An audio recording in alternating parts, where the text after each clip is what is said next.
Netcasts you love. From people you trust. This is Twit. Bandwidth for iOS today is provided by CacheFly at CACHEFLY.com. Tips and tricks for the new iOS 11 Well, beta. I'm excited. I have a question for you about that. Also, it's the Battle of the Astros in our app cap. And if you've ever wanted to have Leo's voice on your Waze navigation, now you can. Oh, it's time for iOS Today. iOS Today is brought to you by Rocket Mortgage from Quicken Loans. Home plays a big role in your life. That's why Quicken Loans created Rocket Mortgage.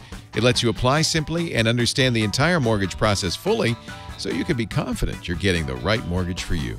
Get started at rocketmortgage.com/iOS Today.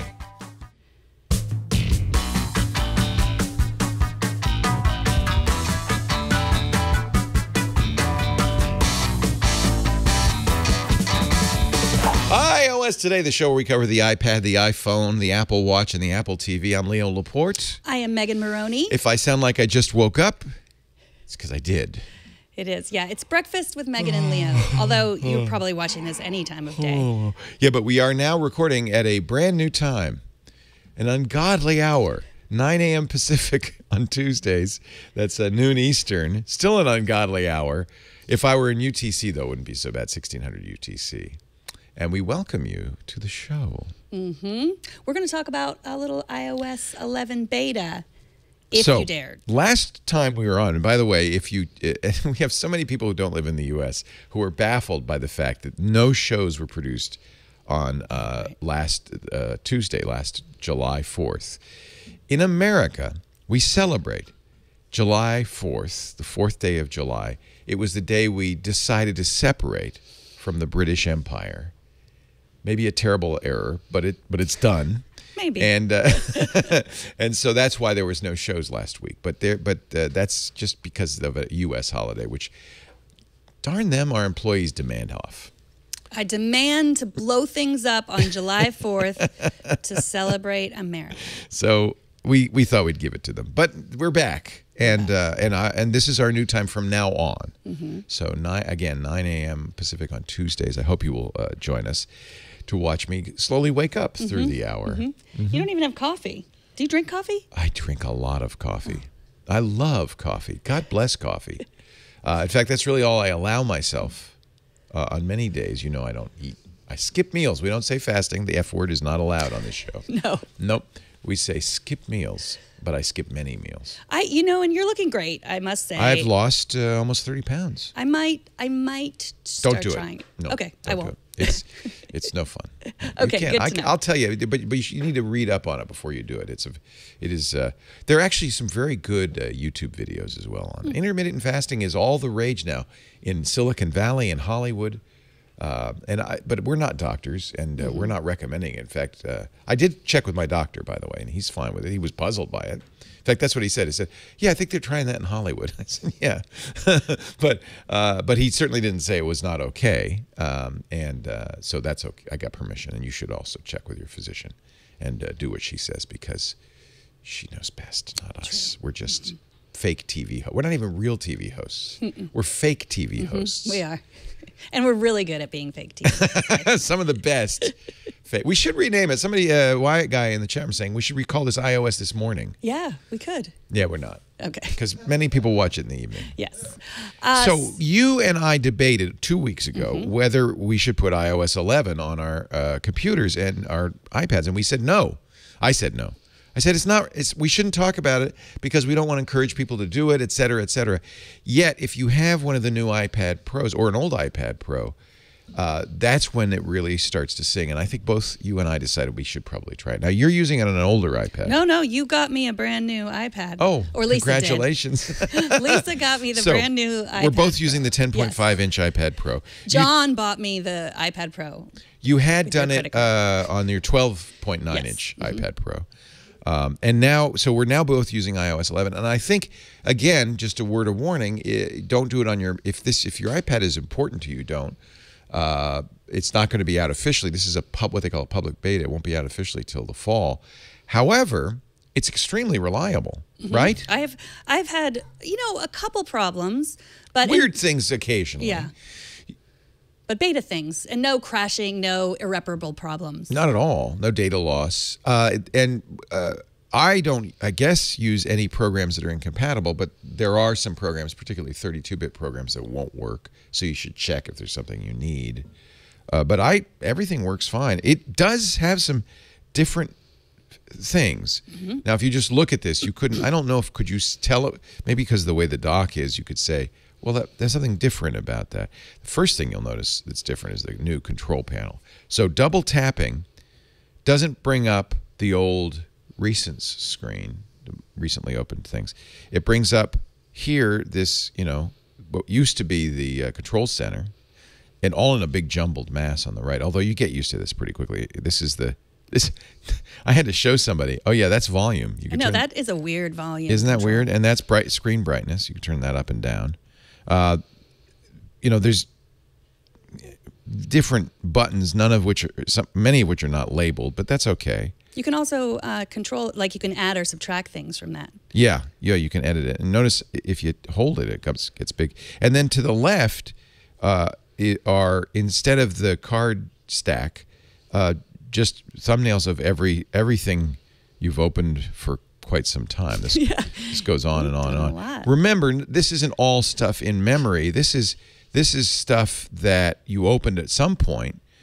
And most of this, because of the way the iPad works, iOS works, has already been closed long ago. It doesn't allow stuff to really sit in the background very long. It's one of the reasons iOS has such great battery life. The other thing that's changed a little bit is now to close something, you can't just swipe it away. You have to, just like you do with the icons, press and hold and press an X. That's my least favorite thing about iOS 11. Yeah. It was satisfying to swipe through. Yeah, because you go. Yeah. But I think Apple's kind of enforcing this notion that you don't have to close things, right?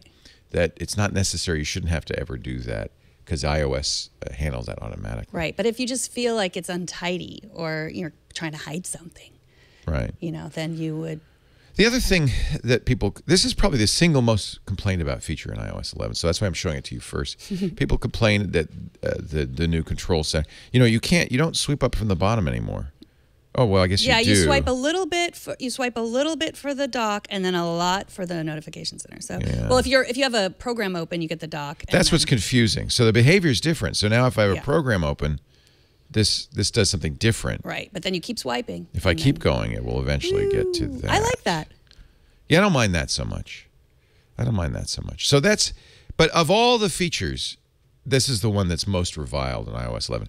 And we should point out, it's generally, most people consider that Apple, now that it's in the public beta, probably won't change features like this. It's too late in the cycle. It's only a few months off. So it's no use complaining. No use complaining about this is how it's going to be. I think maybe someone should, Apple probably wouldn't allow an app, but it would be great to have an app that would let you swipe again. Because I feel like it's like making it rain, Never happens. Never happens, right? Because Apple won't let you, won't let any third party come up with something different. And Apple themselves never does that. Because that would be admitting they made a mistake. And they don't admit they made mistakes. Yeah, we don't need rarely. We don't need headphone jacks. No, we never that's needed not that. A mistake. That's intentional. So what is your favorite feature? Okay, I have a lot of favorite features. You did a great tips segment on thank you. new screensavers, and I learned a lot from that. Yeah, so in fact, I have a question for you. Okay, watch that because I'm not going to repeat myself on that. But one, let's see, my favorite feature is something that I learned from a viewer who sent me a screenshot keyboard tip. So if you, let's see, it's Control-Shift-3 does the screenshot. That's just like on the Macintosh. Just on but that's always been there. And then I'm going to make you watch the screensavers to figure out how you can do that. But here's new on iOS 11. Control-Shift-4 brings that right into the markup. So I can start drawing on that. Yeah, this is a nice feature. This is because it often is the case when you do a screenshot that you're wanting to illustrate something to somebody. So that's a very nice feature. But I can't figure.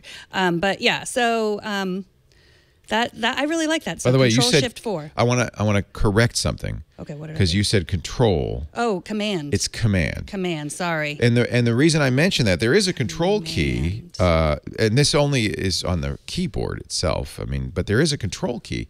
So yeah, it's Command Shift 3. Command. And Command Shift 4. Remember Open Apple? What happened to Open Apple? The Open Apple key, wasn't that didn't that used to be a Yeah, command, that Open turned Apple? into the Fan key or Command key. Yeah, Command. Sorry about that. Yeah. Yes, Command Shift 3 to take a screenshot that then you can send easily to someone, or Command Shift 4 then opens it right up into markup. So that's great if you work on the web, if you need to take a lot of screenshots where you mark things up a lot. That's super useful. Or, Actually, what's interesting is that if you press and hold Command, it will show you some of the Command keys, but it won't show you that one.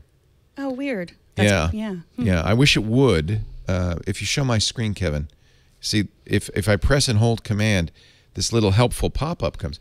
But then I press Shift and it doesn't show you anything else. So that Apple, that's something you could probably add before you ship iOS 11. Let's make these little helpful tips be complete. Yes. Show multi-key selections, right? Yeah. So that tip, that screenshot tip came from Greg on Twitter, who says he's been a fan since the Screensavers OG. OG. The original gangsta version of the screensavers. So that's a good tip. I like that. The screenshot tip. Yeah. Do you want me to do another one, or you want to go now? Okay. Screen recording.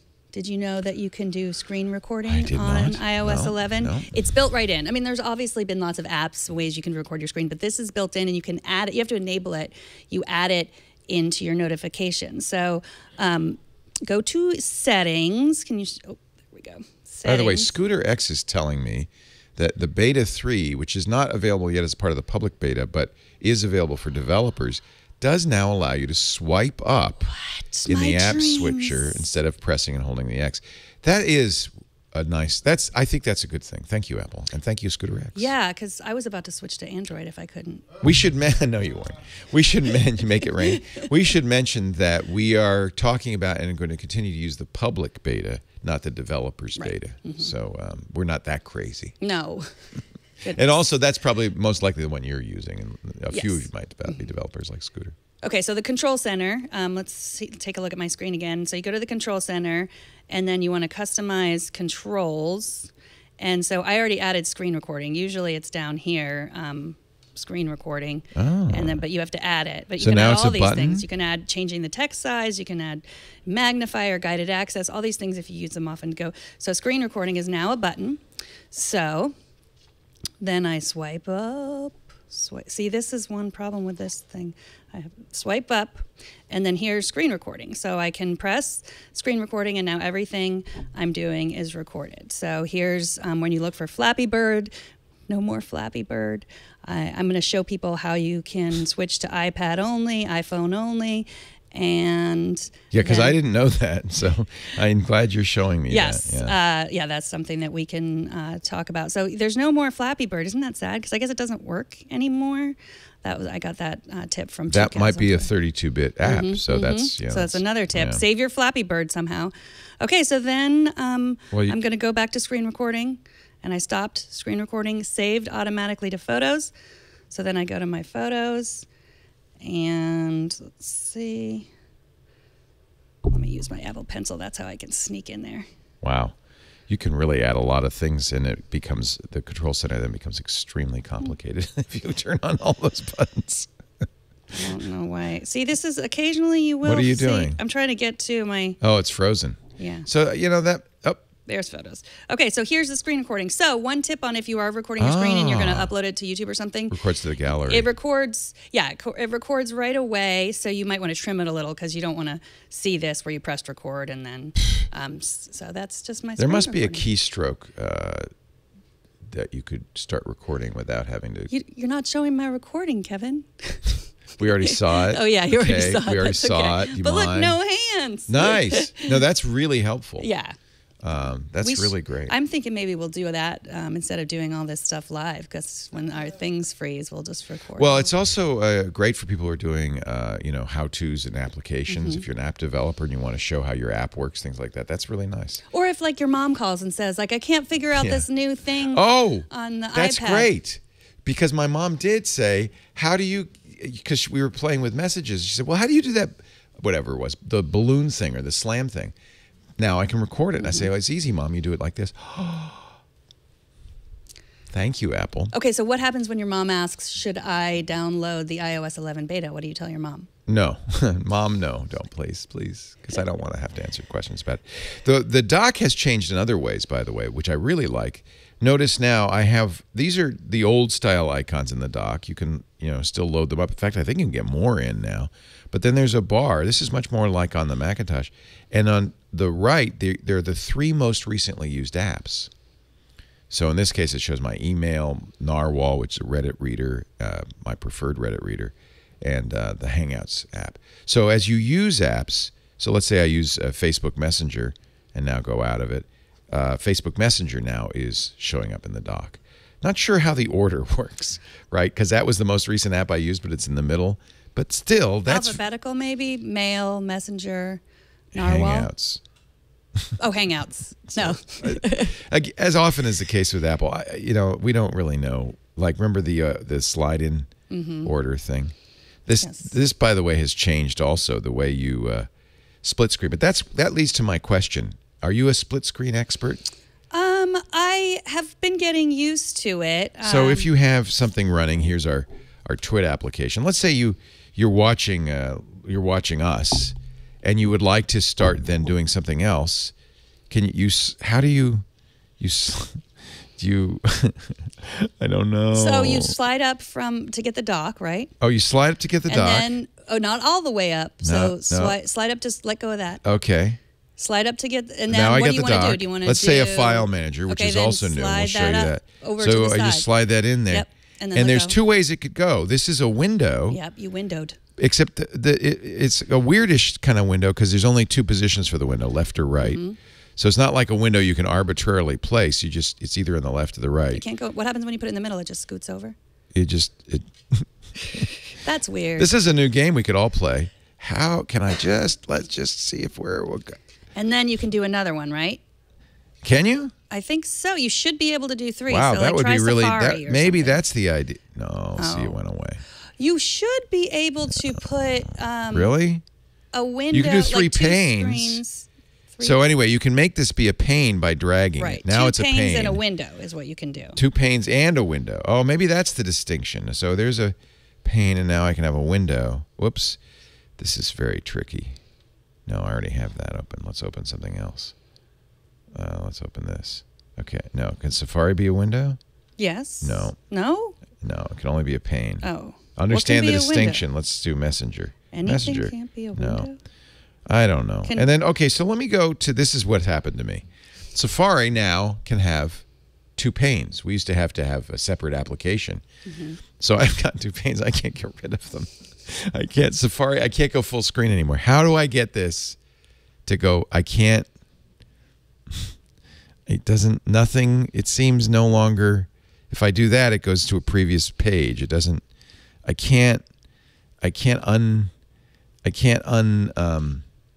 help. So you can't add a different window? Well, I could do other things. I could add a window, I guess. I don't know. Can I add a window? Let's see. File manager, I know will do windows, right? We're having some pain. There's a window. There we go. Great. So now I have 2 panes and a window. 2 panes and a window. It's like. But I want. It should be like a Beck song. 2 panes and a window. So. What do you want? Oh, maybe that fixed it. And now it did. Okay, so no, it didn't. So somehow I've screwed up my Safari so that I can't see full screen for Safari. So anybody has an idea to help me with this? See, it used to be because it's 2 panes, I could slide one over, but it doesn't seem to be the case anymore. Maybe that's a bug. Yeah, for the beta bug. Or maybe that's a feature. Okay, yeah. So I'm sliding over with photos and Twitter So let's say I do this and I close it. Right now, Safari's closed. I reopen Safari, and it's still 2 panes. That's why it's fun. Let's see, what other tips? I was really hoping you could fix that for me. I don't even really, I stopped listening after like 30 seconds. So well, let's do more pain. Let's do more pain, because I like the pains. I think the pains are cool. Okay, you want to... Well, let's say you're watching a YouTube video. That's an example where a window might be kind of a nice thing. You can have a YouTube video But playing. you could do picture-in-picture too, right? Right, so that's a little different, yeah. But I think, like, I like for example, notes. I would like keep notes running. Yes, right? and I have sheets here because that's all my notes. And then maybe I want to quickly look something up, so you drag Safari in, and then now it's a window. Yeah, but you could also drag it farther and make it a pane. Can you make it, because you can't make a window wider, so now you need to make it a pane. So I think if you take the handle, see at the top of the handle, and drag that up to the top of the screen. Yeah, that's what you were trying. Oh, there, yeah, now there it's a we pane. go. Okay. Oh, good tip. And Leah. now you can resize the pane. Yeah. Yeah, and now there's 3 sizes: small, medium, and half. So you drop it up to the. Oh yeah, look, I got something and something. You got a window and a pane, and 2 panes. Mm-hmm. Two panes and a window. 2 panes. Okay, got it. This takes a little practice, I think. Mm-hmm. And I'm not convinced. One of the reasons they made all these changes in iOS 11. This, by the way, many of these features won't come to your iPhone. Will be for iPad only. Yeah, the panes, no panes in your iPhone. But the reason they added these, I think, is because they really want to push the idea that the iPad could be your laptop, could be like your computer. But I don't know if I think panes are as good as Windows. Yeah. I really don't. And in fact, I don't even know if I would say that this implementation of panes is as good as, say, Microsoft's Snap feature, which does something similar, but does it seems in a more confident fashion. This feels a little tentative, like you're not sure exactly what's going to happen. Yeah, and you're getting fingerprints all over your screen. Like I like Command Tab. Like when I'm, Command Tab, you can do that. Like that's how I like to go through what my different. Okay, so the gray area says, Leo, you need to pull down on the web page in Safari. Pull down on the web page and get the handle. Oh no, pull down on the web page. In Safari and close the tabs. Oh, so you're saying it'll be a tab thing. So see, now I've got the tabs open. I've got a page open here and a tab open there, and then close the split view. Done. No. It just works. What if I close all of these? Close these. Boom, boom, boom, boom, boom, boom, boom, boom, bada boom, boom. You have to make that noise when you're closing. I closed all the tabs. So that was that's what the gray area was trying to say. Okay. Close all the tabs. Okay, got it. So good. You fixed it. Thank you, gray area. I'm not sure you knew that you were fixing it. Of course he or she did. But close all the tabs in one of the panes and it will go away. That is not super intuitive. No. Maybe it'll get more intuitive. I don't know. Okay, so notifications are a little different. And this is a good iPhone tip, too. Some people hate to have notifications on their iPhone come up when, their iPhone's just sitting on the table or whatever. Because it's like, your order for adult diapers is in, and you don't want people to see that necessarily. Right. Although there's no shame in that. And so with notifications now, you have a little more control. Are you sure there's no shame in that? Because I feel like there's some shame in that. No, there's no shame. No. Okay, thank you. Growing old is normal. We all do it. It's a normal thing. And we're all going to get there. Mm-hmm. Okay. Well, better than not getting there, right?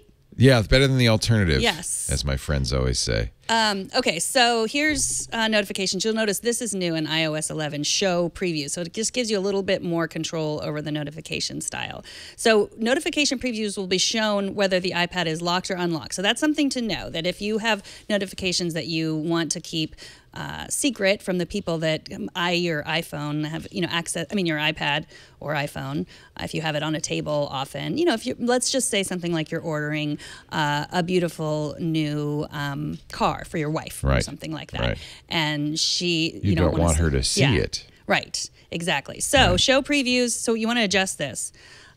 Always show previews. So if you're like, I'm an open book, I don't care who sees my notifications, or show them only when unlocked. So only when your phone is unlocked, show them, or never. So if you never want to show the previews of your notifications, you can do that. But notice that, so this is new in iOS 11, and you have to change it if you don't want your previews showing to Very all the good. worlds. Yeah.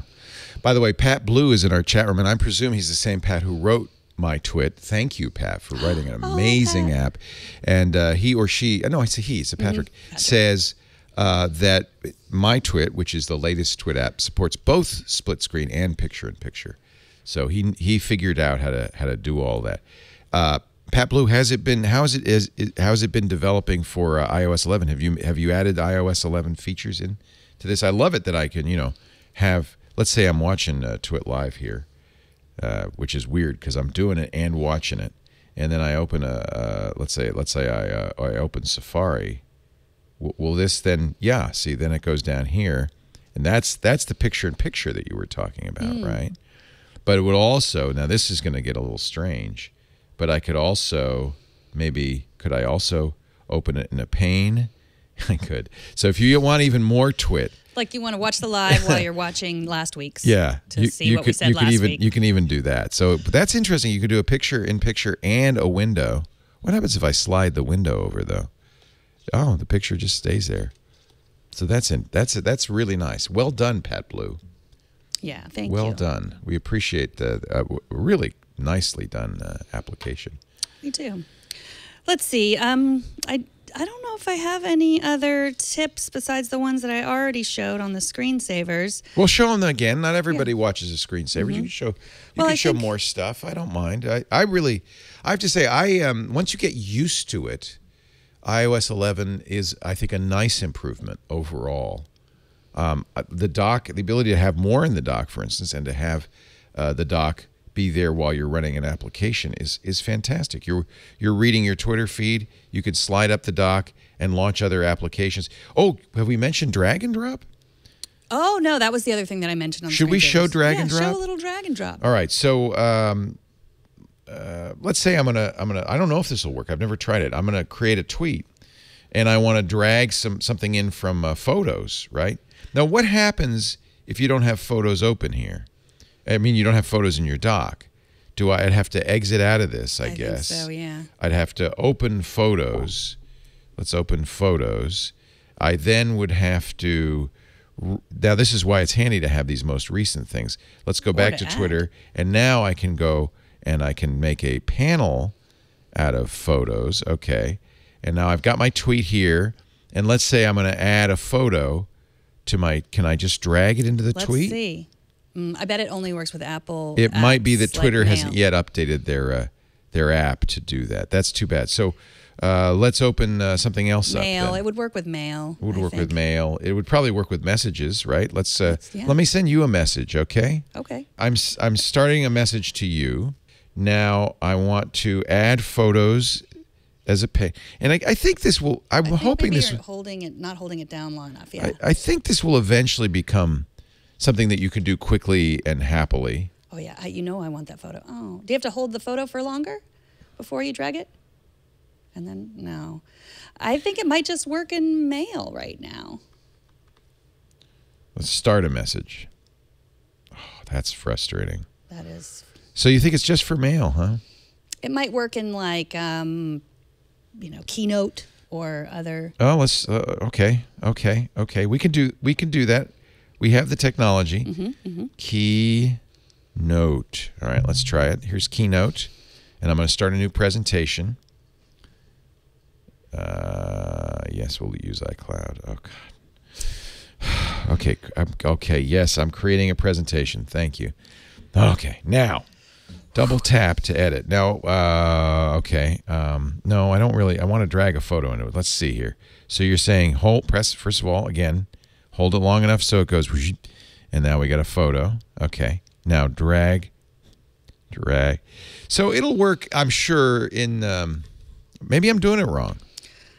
Drag and drop from the thumbnail, not the photo. Oh, from the thumbnail. No, that doesn't work either. That doesn't even do anything. I know I got it to work with mail, so maybe let's try that. Okay, I give up. Your turn. Okay, so let's try this. Then I have this photo. Now it should work. Is it? Oh, goodness gracious! Why do it from the thumbnail. Yeah. There you go. Okay.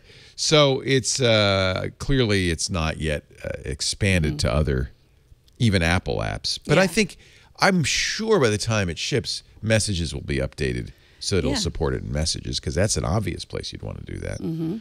So let's say I like, one of the things I like in messages is now it shows a listing of all the messages apps. I think this is new at the bottom. If you now I'm in a message and I want to add something, right? I click the little thing here. Now I can see all the little messages extensions that I've added. What do you call those? Stickers and apps. And apps. Yeah, that was what I was going to say. We have Twit Stickers. So now if I want to add a Twit sticker, by the way, these are great. Let's say I want to say send a picture of Megan to Megan. Boom. Oh. Let's just hit it. It was nice how it did the wavy thing, though. That's kind of cool, wavy Megan.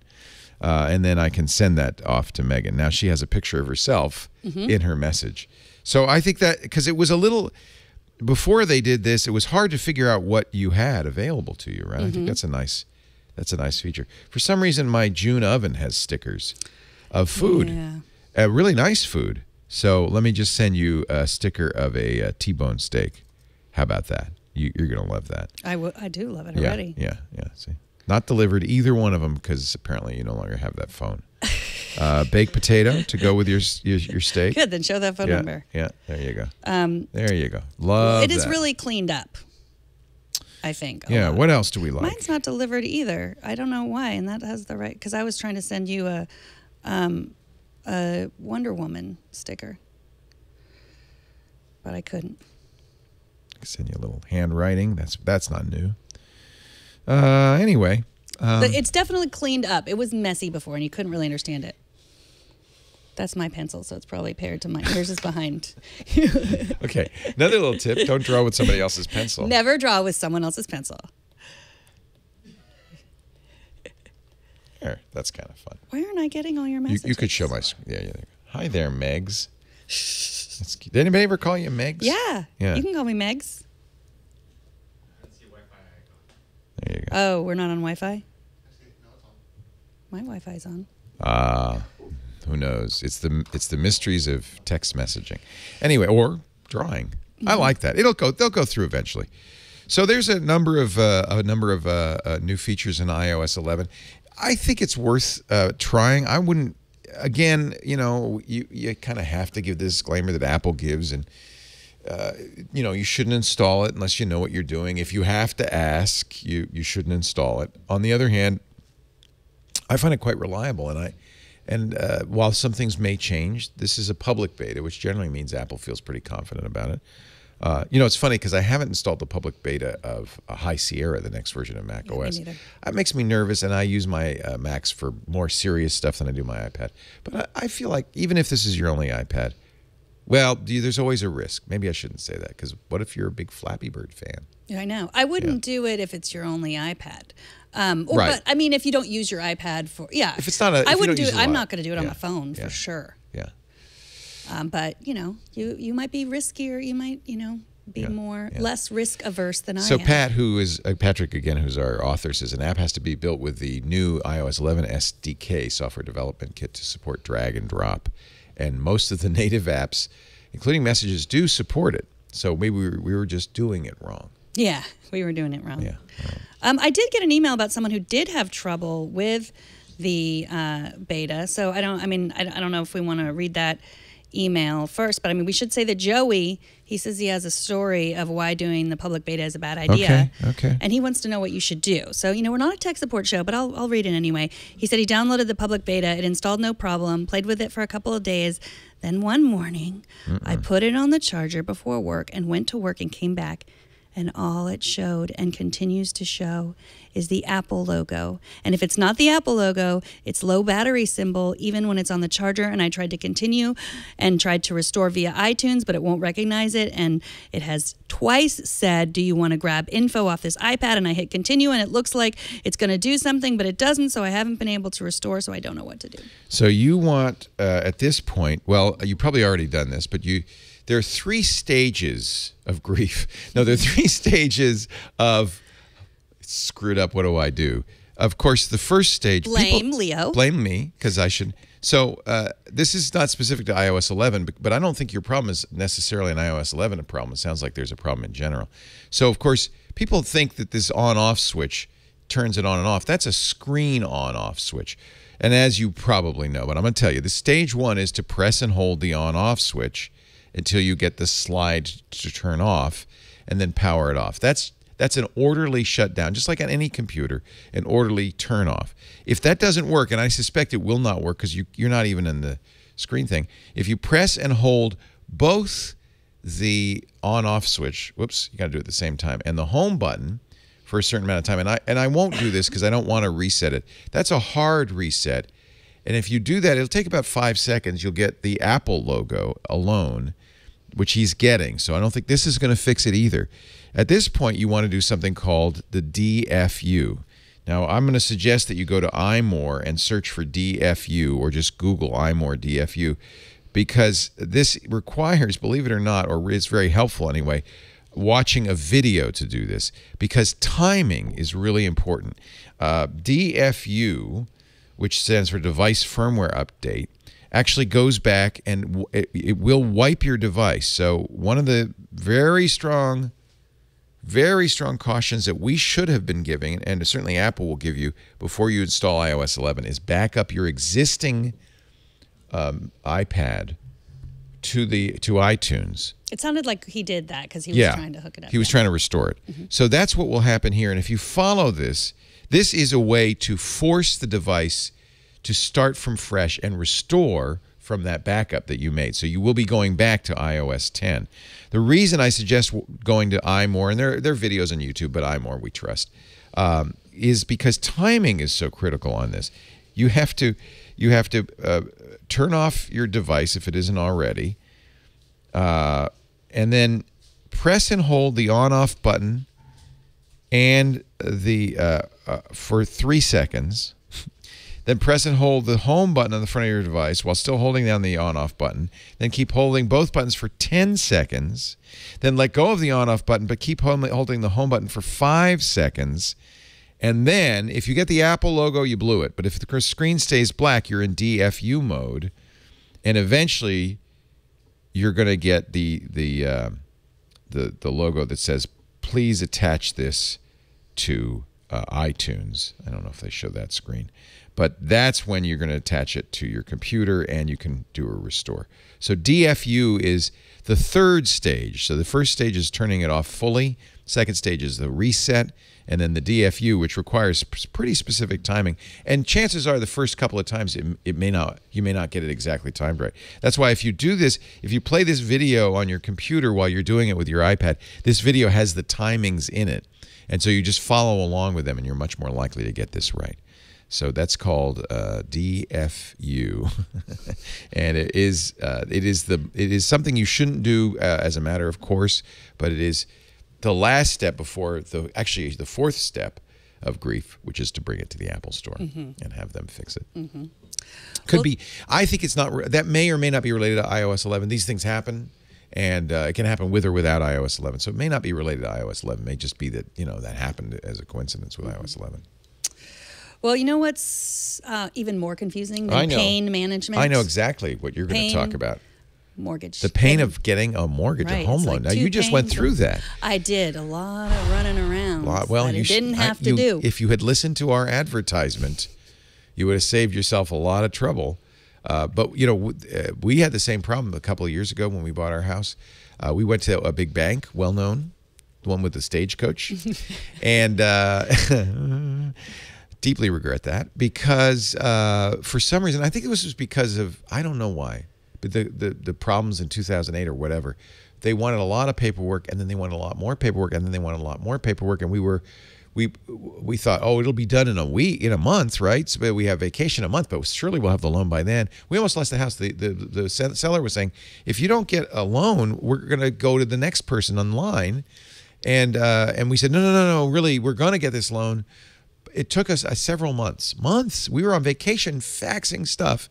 If only there'd been Rocket Mortgage back then. Rocket Mortgage from Quicken Loans. Quicken Loans, the greatest lender in the country. They really know what they're doing. They're very high tech. Realized that the loan process was a little bit, shall we say, 19th century. That computers could make it easier. So they made an entirely online loan approval process called Rocket Mortgage. And it's more than just fast, although it is fast. Not months, not weeks, not days, but minutes. It's that fast. But it's also, the idea is to give you the confidence that you're getting the loan that's right for you with a transparent process. So you see how it's working. And of course, you're getting the loan from Quicken Loans, which is a great lender. And all you have to do is look at their website to see all those J.D. Power Customer Satisfaction Awards. You'll know they've been #1 in customer satisfaction since 2010 for 7 years. And I'm sure they're going to get one this year again. And that's because people love them. And they love me more now, thanks to Rocket Mortgage. So what happens? You could do this while you're at an open house. It's that fast. Let's say you're at an open house. You say, honey, we should buy this house. So you whip out your phone and you go to rocketmortgage.com/iOS today, and you can go through the process. You don't even have to have any paperwork. You know, normally you'd have pay stubs and bank statements and things. You have to fax them or send them, or worse yet, bring to the loan office. Not with Rocket Mortgage, because they have trusted partners with all the financial institutions.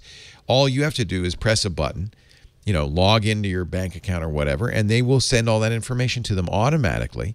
And then you can choose term, you can choose rate, but you will, in this, again, completely transparent fashion, get a loan that's right for you in minutes. In minutes. So I want you to go to rocketmortgage.com/iOS today. They're an equal housing lender, and licensed in all 50 states, and MLSconsumeraccess.org number 3030 if you want to look that up. 3030. Rocketmortgage.com/iOS today. Man, next time, you can make this easier for me. For refis too. If you need a refi, rocketmortgage.com/iOS today. We thank them for making it possible for us to fumfer around with our iPads for an hour every week. So, Waze, the navigation app from Google, Waze. Yeah. Do you use it? Yeah, love it. Yeah. So, gosh, anybody who gets stuck in traffic loves Waze because it will reroute you. It'll tell you if there's problems up ahead. It'll tell you if there's something in the road. I've twice in my life run into ladders that have fallen off of gardening trucks. Is that only a problem here in California? I think maybe someone's after you. Because they're in the middle of the highway and you're going along. I'm paying attention, but there's cars in front of you. You see them swerving sometimes, and but then you hit the ladder. Anyway, it will tell you because people ahead of you have entered that in on Waze. Watch out, or maybe there's a police officer hiding behind that billboard. Waze will tell you. Mm-hmm. I love Waze. Plus, they've got carpooling now. There's all sorts of great features. Yes, and you can have special voices like R2-D2 or Arnold Schwarzenegger telling you go left, go right. I had for a while Mr. T. Oh, yeah. That was really annoying. Pity the fool that goes Wait left. a minute. We can do our own? You can have Leo or yourself on there. They're taking steps to fix what? Ladders in the road. Taking steps to fix. I hope. It's probably against the law. I get it. Taking steps. Now I understand. It's a pun. It's a step ladder. Okay, How can I? So could I, if I recorded something, put it on the website, and let people use it? Yes. I'm going to do that. Yes. Okay, so here you can show my screen. I've got Waze here. I hope somebody will want the it. new voice of Waze. Record a voice now. So it goes to settings. I've already started because there's a lot. So here's They this can tell one. you This what is- to read? They tell you what to read. So here's And you a can couple embellish it, right? Yeah, here's a couple You that can I've say, done. Can you turn right and get to the chopper. Right? Did you hear that? That's do on you have it. my screen? All set. Well, let's go. Oh, she's so cute. I should use one of the Shure mics. We're all set. Well, let's go. Have you All right, tried so, it? Yeah, so let's. I you're would gonna, much rather okay. have your voice than the Waze lady. Okay, so you have to say, let's get started, drive safe, or something Let's like get that. started, drive safe. Okay, ready? Let's get started, drive safe. Awesome. Let's play it. Let's get started, drive safe. That's not as good an Arnold Schwarzenegger save that one. Okay, impression as it sounds like in my Let's head. try. How about which would you accidents reported ahead? Hazard report, Yeah. rerouting. Oh, yeah, give me one, anyone. Okay, heavy traffic reported ahead. Dude, heavy traffic reported ahead. Uh-oh. See, wouldn't you like that on your... Oh no! You just I don't know. re-recorded Okay. over it. Oh, Damn no. it. That was a perfect performance. This is what it's going to say when heavy traffic are reported ahead. Wouldn't you like that on your... Oh no! You just I don't know. re-recorded over it. That's good. So okay, let's try heavy traffic reported ahead again. Dude, heavy traffic reported ahead. Oh, no. Dude, heavy traffic reported ahead. Oh, no. That would be great to have. Yeah, we could. You have to record That's all fun. of these. So How many is it like? That's not that many. No, it's just all the distances. I mean, I bet you wouldn't have to do all of them. This and it is would a just nice feature. I like is. this. So I can't you wait. Save it. And all my then bad We impressions. can share it. Share voice directions. Anyone who downloads your voice can share it freely. So you share, and then It's like on... Don't gross. share that. It's on Waze now? I'm not going to share it yet. Yes, it's on Waze now. I think we should all do it. And I think you out there should do it and share it with us, because then we can play everybody's. I love that. Hey, I brought some show and tell. Can I You did? show Yes. some show some stuff? Please show some So stuff. we talked about how Google now has photo books in Google Photos, and I mean, of course, Apple has photo books in its photos too. But the little bit of a difference, because what Google says it will do is use their artificial intelligence to automatically pick the best pictures. Well, I got to tell you, it doesn't. Okay. It picks pictures. It likes pictures with people. So if you want to take pictures of buildings or animals, it's not. They're not as many going to be picked. But the good news is, it gives you a starting point. So I have, as you probably know, after we came back from our trip, Lisa and I shared, and we created an album. Let me go to my albums here, and we shared it. And one of the nice things about Google Photos is you can decide which pictures are big. You can put in maps, and you can even enter in text. So this is both of our photos. Now, what you do is you go to share. I'm sorry, not share. You go to ... and you say create photo book. And then what it does, it gives you a choice, a $10 book, 20 pages for $10, but now it's going to be 35 cents for additional pages. I made the hardcover book, and that's $20 for 20 pages and 65 cents for additional pages. I added up another 20 pages, so I think it's like close to $40 for my book. But I'll show you. So it's suggested, based on the number of photos in here, 100 photos. That would be a very big book. You can view the book preview, and then you can, of course, edit it as well. So as you can see, it really likes pictures of people, even if they're just statues. It likes when you have your arms around each other. I know. Yeah. Artificially intelligent. But these aren't bad. A couple of the pictures it picked, I was surprised, because I thought one of the things it would do is eliminate out of focus pictures. But in one case, at least when I was playing with this, it picked a picture that was out of focus. But these are all pretty good. And this is nice. I mean, this would be a good starting point for a book. I let it do this, and I ordered a hardcover book. And I did reduce the number of pictures, and this is it. I just wanted to show people what it looks like. Some of the you get to, when you edit the book, decide if you're going to make it go all the way to the edge, if it, as they call it, a full bleed, or have a border around it. So some of these pictures, I think it did a very nice job. I think that's Lisa's picture of they call him a llama. Oh, really? I call it a llama. Did it spit at you? No, they were very friendly llamas. This is Machu Picchu in Peru. But I think it did. These are very nice prints, don't you think? And this ended up costing a little more because I made it a little bit thicker. And I also got the hardcover. But this is the first time we've really done this. And I think having a little picture book. Notice no text came through, and it didn't include any of the maps and stuff like that. Isn't that beautiful? So yeah, that's a California sea lion on the equator.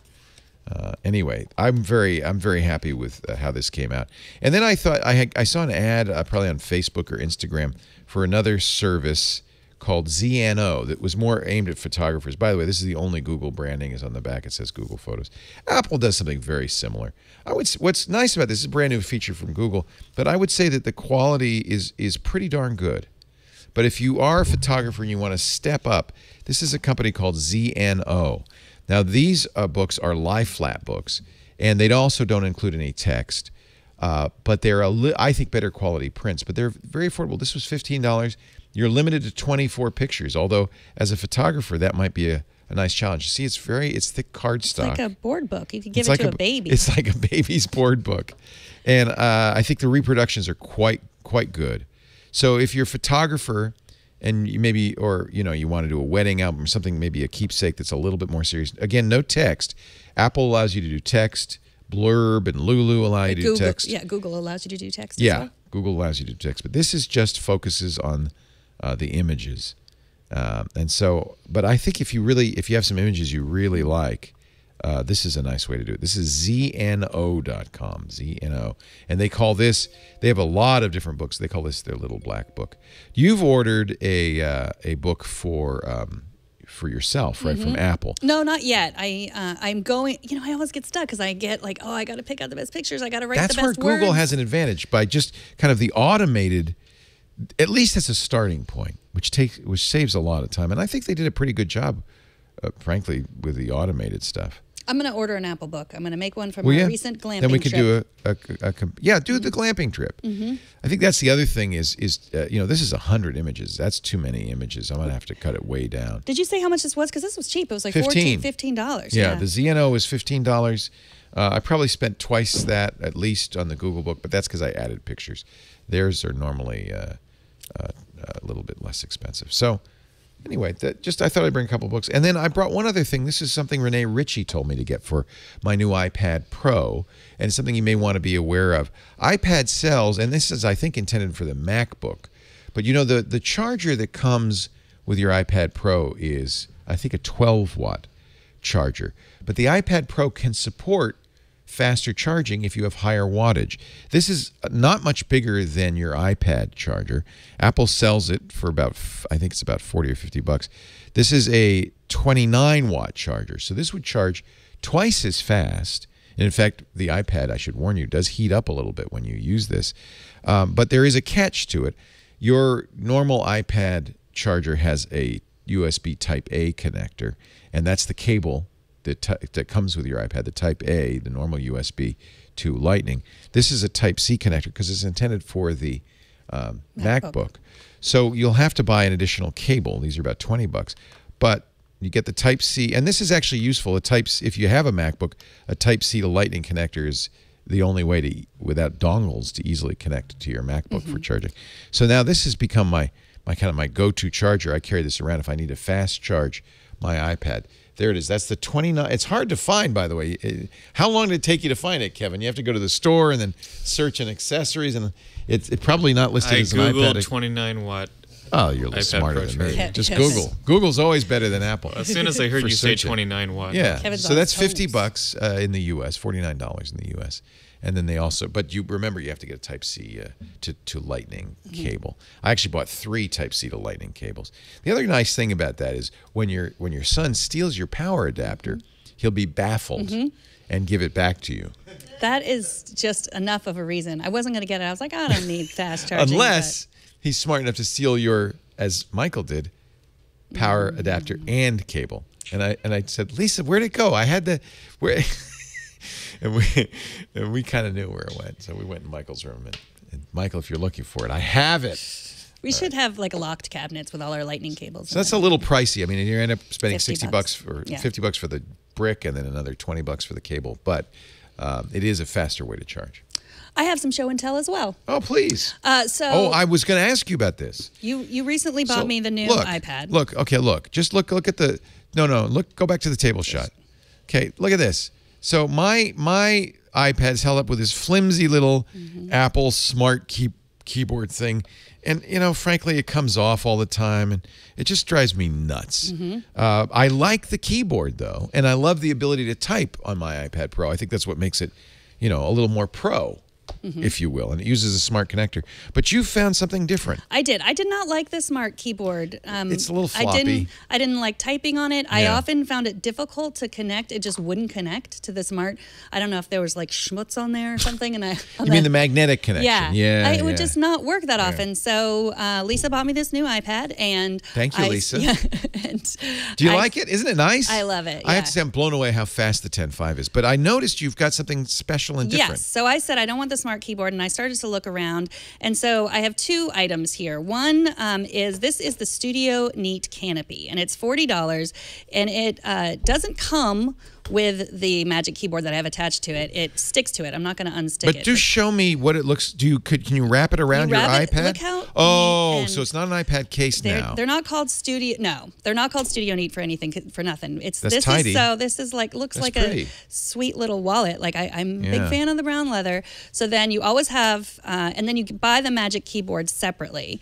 And I happen to have or a you bunch have of one them. sitting around, Yeah. and then it's So that's a Bluetooth keyboard. So this isn't using the smart connector. It is not using the smart connector, and that means you have to charge it. It comes with a lightning cable for you to charge it. But in addition to being able to use your iPad on it, and I could use my 12-inch iPad on there too, 12.7. That's the other thing. This fits different sizes. Yeah, and I can connect my iPhone to it if I want to if I don't want to bring my iPad at all, and I want to just goofy, okay. Well, I've used it, so I just connect in Bluetooth to the keyboard. So this is their canopy. I'm typing. Their canopy stand. Yeah, it's keyboard $40. case and iPad stand. $40. For this is $160 Right, I saved for the you some smart money. keyboard. That's ridiculous. Yes. The key here is you got a $100 better keyboard, like a real keyboard. Yes. A $40 stand. You still paid less than I paid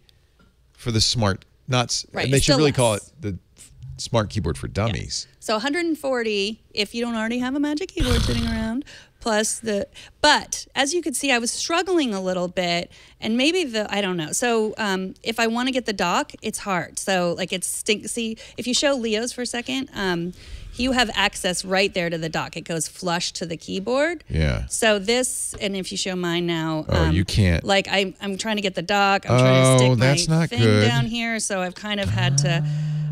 You have to do that a little bit, and so that is one drawback. If you're listening, Studio Neat, maybe you could do something. I'm going to order something here. that Jack read in our chat room said. Just because we already have this, I want to try something else. Okay. You remember when we first got our iPad Pros, we got that Logitech case. Big plastic that thing. was I didn't big, want that either. heavy, and plastic. I didn't want that. But I think Logitech has been listening because they have something new called the Slim Combo, which is a kickstand and a keyboard and a full case, which is another thing, and with a pencil holder even. So I'm wondering if this will be, and backlit, which is something that neither yours nor mine. And mine also doesn't come with a case. Yeah, this is a case, and it uses the smart connector. So I am kind of intrigued by this. Jack Red said he's ordered but hasn't received his yet. I think they just came out. I think they just came out because when I was looking just last week or 2 weeks ago for a Logitech, because I had heard that the Logitech for the 9.7 is better than the one from Yeah, I didn't like that. Jason Snell is a fan. I did not want to add the giant case to it. So this looks like a good choice. Jason uses the other Logitech? No, he has something else, doesn't he? For the 9.7, he used the Logitech. Right. But I think, he uses a lot of different things. And he had one he recommended last time. And I like the kickstand. I have a feeling this might be... Anyway, I will order this and we'll have a review unit as soon as it gets here. But I will... I need Look to at find that. myself See, a good case. you can do different angles, which I really like. This one... No, I guess this one doesn't do different angles. Yeah. But it sure is Neither nice. does a smart one. Yeah. Look, it stands up sideways. And is that right? The Apple. I like the pen holder. The pen holder Pencil because holder, I want to show you something while I have you here. Please, will you? You do have me here, at least for another half hour. And well, then it's Mac Break I don't Weekly know. time. Mac Break Weekly is. Let me find this. It's in my Apple Pencil. Here we go. No, I'm having the pain problem again. I want to make this full screen. Pains are a pain. Yeah. Make this full screen. Okay. Here's what happened to my Apple Pencil. You see that right there? Like Did the nib fall off? The nib, I took it out of my purse.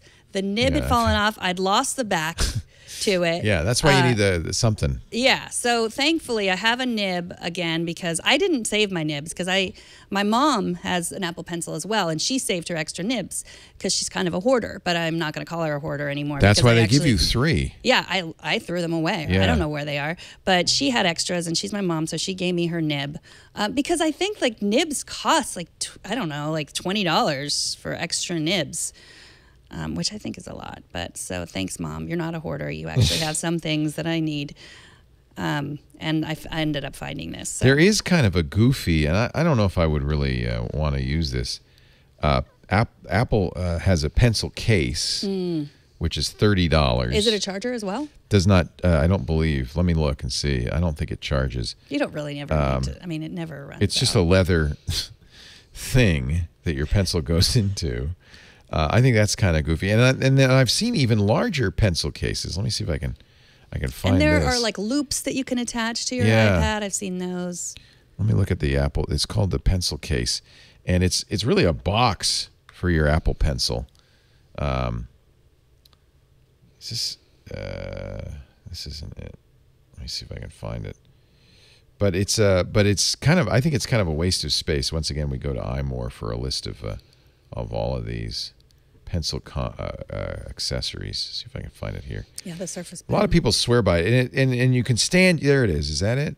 You can stand your pencil in it, but I don't think it charges it. That's not it. Well, I'll find it. Well, because you gave me your old Surface Book, and that's magnetic, so the pen sticks I to like it. that. But it doesn't stay when Yeah. when you take it out of your bag. You just I have like a laptop bag, and it falls out. Yeah. So it's And these things are not only fragile; they're expensive.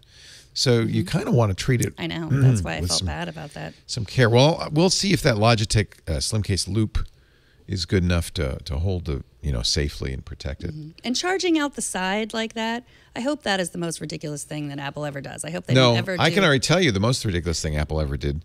The Magic Mouse, the lightning port was underneath the mouse, so you couldn't use it and charge. They could have put it in the back so you could charge and use it, but no, they put it underneath so the mouse kind of sits tilted while it's charging. Like charging? Is that on it? There has got to be a better way than that. There It just has looks to so be. bad. Doesn't that look silly? Looks awkward, and I don't know. And I feel like I'm going to break that off. That's for sure. I'm going to hit Yeah. that by accident or break that off. And this is just a silly way to do it. Silly.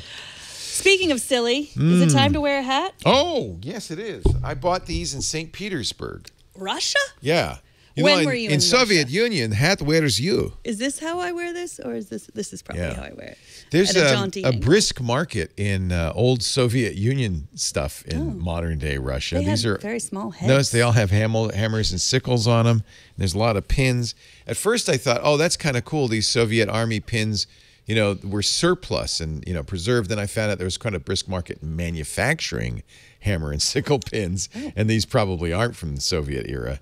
However, look at that. This was like $10. I got a whole bunch of, that's the two-headed, phoenix or bird. Yeah, some kind of bird. Because this is a symbol of old Russia because it was facing both east and west, and that was the goal of the czars was to control the east and the west. You lost one of your stars. Oh my God, a star is missing. Well, anyway, so why do we wear silly small hats? We wear hats because This is way too small for me. It is. Yeah, 55. What is your hat size? 79? Yeah, I don't know. I just made that up. Okay, you can get a shot of me now, so I don't have to keep holding the hat. Okay. Thank you. There we go. It's a good look. Yeah. I look like a Russian schoolboy. I definitely look like I'm in charge in this relationship. Yeah, but, that's yeah. good. I have material about Hillary Clinton to sell you. Would you like to buy? All right, we wear these hats for a reason. We wear the hats for a reason. They're caps. And the cap rhymes with app, and this is our app cap, which is our favorite app. And it's Sarah Lane's legacy. And we are now going to celebrate our best apps, which weirdly, coincidentally, both have the word Astro in the name. They do. Mine is Astro Cat. Okay, so mine is for kids 6 and up. I'd say probably you cap out around 11 or 12, depending on, and maybe you're younger than 6-year-old would like this. So it's summertime here in the U.S., which means that kids are not in school and they're bored. And when kids are bored, they get into trouble. And so you should consider an app that is both educational and fun. This is called Astro Cat. It's little games where you're learning, but you don't realize that you're learning. And it has audio too. So it's, as I said, it's pretty easy. What can Astro Mouse see? And I didn't answer quick enough, but well done. Your kids are even too old for this now. Yeah, my kids are too old for this. Yeah, 6 to 11, I think. But that's a good. That's when the trouble happens. If you're looking for a game that you can play that was relaxing and easy, this would be a good choice. Yeah, exactly. If you want to pretend you're a 6-year-old again, then you match the suits. Oh, and there you go. And then there's memory games to test your memory, and then all along you do learn some space facts. So let's see, swipe the suits. And the music is fun as well. It is fun. I like the graphics. It's $3.99, but there's basically endless games that you can play and keep your child busy so that you can read a book or play a game that is your age game. And there's no ads, which I like for kids games. You just pay the $4 up front and you're never bugged again. And you get to choose your icon. So if you don't like the orange cat with a bow, then you don't have to have the orange cat with a bow. Astro Cat. Sounds that kids love. Kids love that sound. They do. That was my daily dash. You can do that every day. And what are they learning? They're learning about the solar system, but secretly. And you get sticker packs, of course. Nice. Because who doesn't want a sticker pack? Everything comes with sticker packs now. By the way, I mentioned our Twit sticker packs. Thank you, Patrick Delahanty, for designing those. And those he's giving away. He's done that for free. But they're based on album art that comes from Nitrozac and Snaggy. Nitrozac does all of our, or is it Snaggy? I can't remember which. Together they do it. Well, one of them is the artist. I'm thinking it's Nitrozac, but it could be. I think it's Nitrozac does all the illustrations. So, Astro Cat. It is by the people.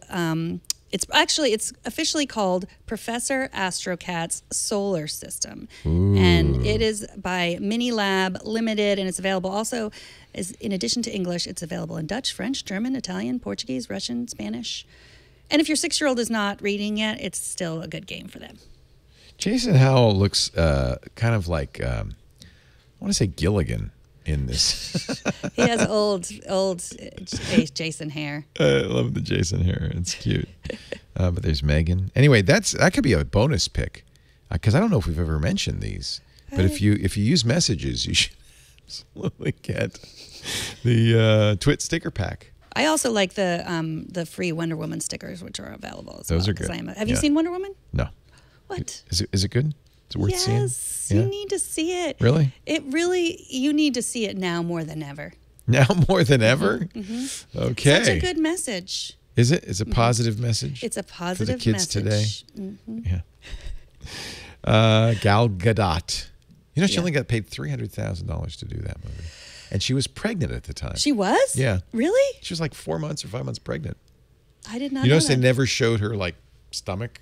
No, I didn't notice that. Well, I was more listening to her words of wisdom about this world that we live in today. Yeah. Well, also, whenever I'm in an exercise class, I think about how she can just fly by like pushing out her legs. And I think about that when I'm building up my quads. You're trying to fly. Yeah. Just like... So mine's also called Astro, but it's more for grown-ups, not for 11-year-olds. Okay. This is an email program using artificial intelligence, they say. It directly supports Gmail and Office 365, but I think you probably can add other things. It starts off right away showing you it's got a chat kind of an interface. So Astro is fired up, and I kind of uninstalled it just so that I could show you. Welcome to Astro, where AI meets email. Let me help you add an email account, then I'll give you a quick tour. A couple of reminders. We currently support Gmail and Office 365, and we have strict policies in place to keep your information from these accounts safe, secure, and private. And that's one of the reasons is because, as you're going to see, I'm going to enter in my Gmail address. They're going to use Google's own system to log me in. Okay, yes, that's a Gmail account. Would you like to add it? Yes, please add my account. So you might say, well, I don't want to read my email with a chat bot, but no, that's just kind of a demonstration now. And then no, it's gonna ask me on my phone. Was that you? Highly recommend you turn that feature on. By the way, you know about that now. Google will ping you. Like is it two-factor? Yeah. Oh. Unfortunately, you have to turn it on. Yeah. Let me see. Let me do it on the iPhone. It works even with the iPhone. So you'll get a little. Someone's trying to sign in. I'll show you this. Actually, this is kind of cool. No, someone's trying to sign in from another device, and it shows you the information, and you say yes. So you don't have to enter the. I have two-factor, but you don't have to enter that 6-digit. You just say yes, and that's logged in. I need to turn that on. Yeah, very nice feature. Works with iPhone and Android phones. Okay, so I'm going to start using Astro. So now, if you use it, it gives you kind of your normal inbox here. But let's do the little tour. This is why I wanted to sign up again. Okay, because it has a priority inbox. So only allow Astro to send me. Only your most important emails show up in priority inbox, and it gets more accurate over time. And it also going to have this Astro bot. So, for instance, I think this is kind of cool. I see you're getting newsletters from Williams Sonoma. Would you like to unsubscribe? Yeah. Yes. Yeah, don't want that one. I've unsubscribed you. Would you like to archive existing messages? Yes, I don't want those anymore. Would you like to automatically archive messages from Steve Martin? Looks like you haven't been reading them. Really? Is that what it says? Yeah. Oh, is this I'm his newsletter? sorry, Steve. I haven't been paying attention. Actually, it is his newsletter, yeah. Because I do read his emails, honestly. Tip, you need to remember to write an email or pick up groceries on the way home. Type remind me to blank at blank on day, and you'll get a reminder email at that time. So this is the chatbot doing this. I've finished syncing messages, so we're going to cancel out of AstroBot. It's very much like a standard email program. It has the swipe to snooze or archive feature like most of your email programs will have. But it has some interesting additional features. It does sweep into a priority inbox, although you have other inboxes. You can connect it to Slack, which I think is a nice idea because Slack itself doesn't have a lot of tools to help you manage Slack threads. So you can see I've got my inbox and my junk, but all of my folders or labels from Gmail exist as well. It will help you in other ways with the chat bot. I think one of the things I'm really excited about is I can use my Amazon Echo. It will read me mail. I can send mail with the Echo. You can send mail. Yeah. Oh, see, I use Newton and I love it, and I can listen to my mail through my Amazon Echo, but I can't respond. I love this Astro Mail. You can reply. So you have some quick replies. I don't know. Oh, quick replies. Yeah, I don't know if you can start a message. Well, I would just need quick replies. Quick replies. Yeah, it's got quick replies. So, and you can edit your quick replies. So I think this is, a number of people. Oh, it's also unified inbox. So if you have multiple email accounts, this will combine them all into one priority inbox. I think this is actually a really nice little email program. I'm very happy with the email program I use. I probably won't switch to Astro, but and it is not free. I want to say it's $10. Can you look that up for me, Kevin? I should have paid attention. But I think that this is going to be. That's free. Maybe on the web it's. Oh, it is free. There is a desktop version of this as well. Maybe that's what costs money. I can't remember now. Yeah, really like what they've done. If it's free, that makes me a little nervous. How is it free? Yeah, that makes me a little bit nervous. But they have an inbox that is priority and an inbox that is other, and they learn from you as to what is important and what is not important. So I'm kind of excited about all of this. I am excited about, but just as you said, the Amazon Echo is the best thing, right? You can, so you might, this doesn't have to be the email program you use on your iPad. You might just install it and set it up, and then install the Echo skill just for that one purpose alone. I'm always looking for new ways to read and respond to email while I'm showering, and I can sometimes do that on my Apple Watch. But if I can just shout out to my Amazon Echo, yes, no. Because I like to be efficient. I like to multitask, which everyone says is wrong to do. But if you're responding to email while you're showering, I think isn't that nice? No one can Astro, complain about that. And they have iPad and iPhone versions, and I believe they have a desktop version as well. This is version 2. Some big new improvements. So if you've used Astro before, check it out. It's free for people in Teams. I don't know. That worries me. So they're perhaps looking through maybe email? Maybe there's going to be ads in it. I don't know. I'll have to do more investigation. But I was very impressed by the bots and by the Echo. Okay, can we take these silly hats off now? I guess we can. Because the show is over. The show is over. You've gotten to the very end. Pat yourself on the back. If you didn't get to the end, why? If you like to watch the show live, you can. We do it Tuesdays now, as I mentioned at the beginning, 9 a.m. Pacific, noon Eastern time. That's 1600 UTC. You can also be in our studio audience. We have some nice people in the studio audience.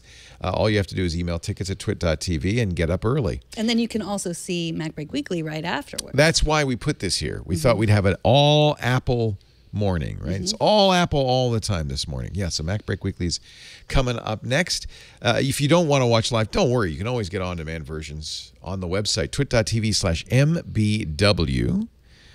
Or you can go to your favorite podcast app, like Apple's app, and search for MacBreak Weekly, or just search for Twit. You'll find all the shows, and subscribe to the ones that you like. That way you'll get it on your device automatically every week. If you search for MacBreak Weekly, you're not gonna find iOS Today. So search for iOS Today on Apple Podcasts. Do not search for MacBreak Weekly ever. That too. No, you can. And you can get us on the My Twit app, thanks to Patrick as well. Oh yeah, thank you, Patrick, once again for a really nice app. That makes it easy if you have the My Twit app on your iPad or iPhone. It's a snap. How can they, if they have a question or a comment or suggestion? Megan at twit.tv. I read all the email. I try to respond, try to include a bunch every week. And also you can reach me on Twitter. I'm at Megan Maroney. At Megan Maroney. At Megan Maroney on Twitter. Okay.